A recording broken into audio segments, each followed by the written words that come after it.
Senator Ayotte. Thank you, Madam Chair and Ranking Member Burr, for convening this hearing today.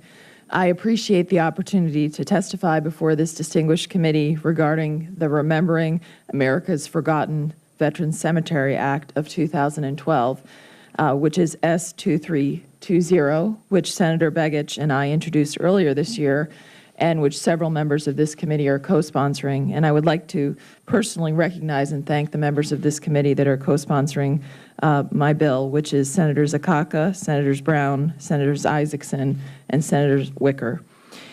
From Normandy to Panama, Americans' veterans' cemeteries serve as a reminder of the extraordinary sacrifice thousands of brave American men and women have made on distant battlefields to protect our country.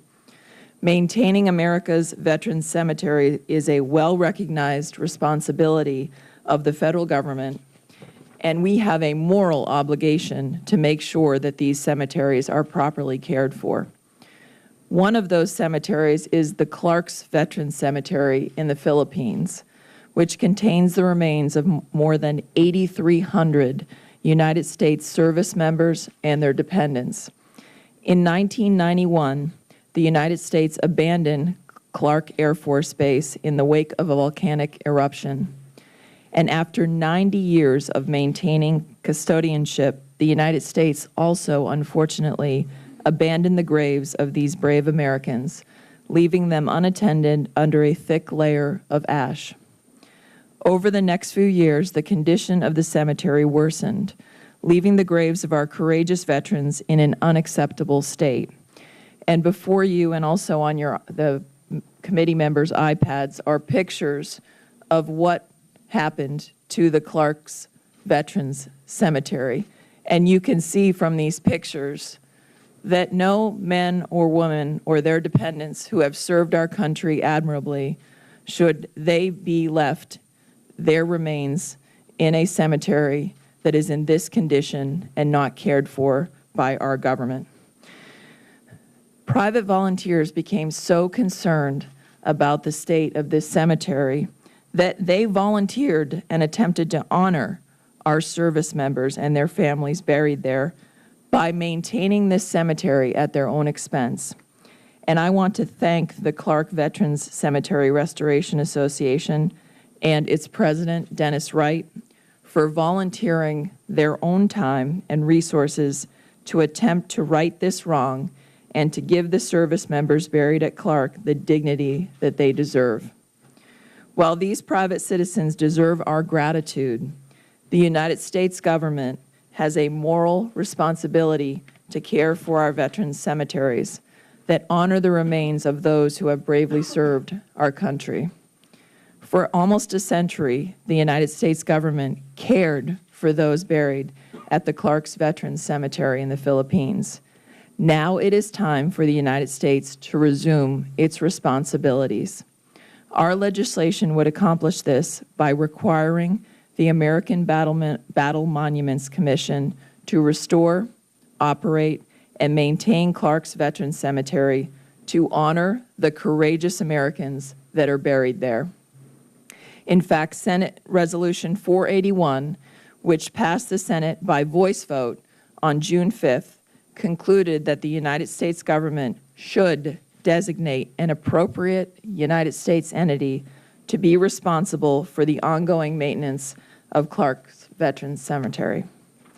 Military cemeteries are managed by 3 federal agencies: the American Battle Monuments Commission and the Department of Veterans Affairs National Cemetery Administration, and those in the United States and Puerto Rico, that is the agency that maintains our cemeteries, and military departments also manage cemeteries that are located on military installations.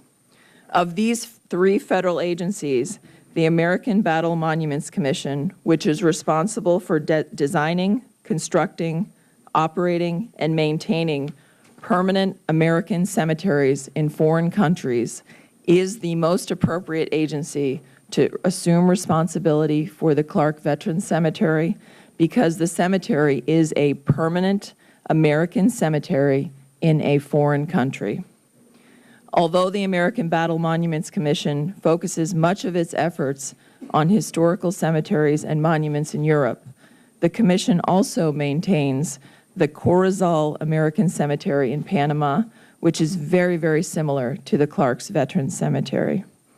I'm very pleased that the Military Coalition, which represents 34 military, veterans, and uniformed services organizations totaling nearly 5.5 million members, and the National Military Veterans Alliance, which represents 3.5 million members in our country, as well as the American Legion, the Military Officers Association, and others, have written endorsement letters or passed resolutions supporting this legislation.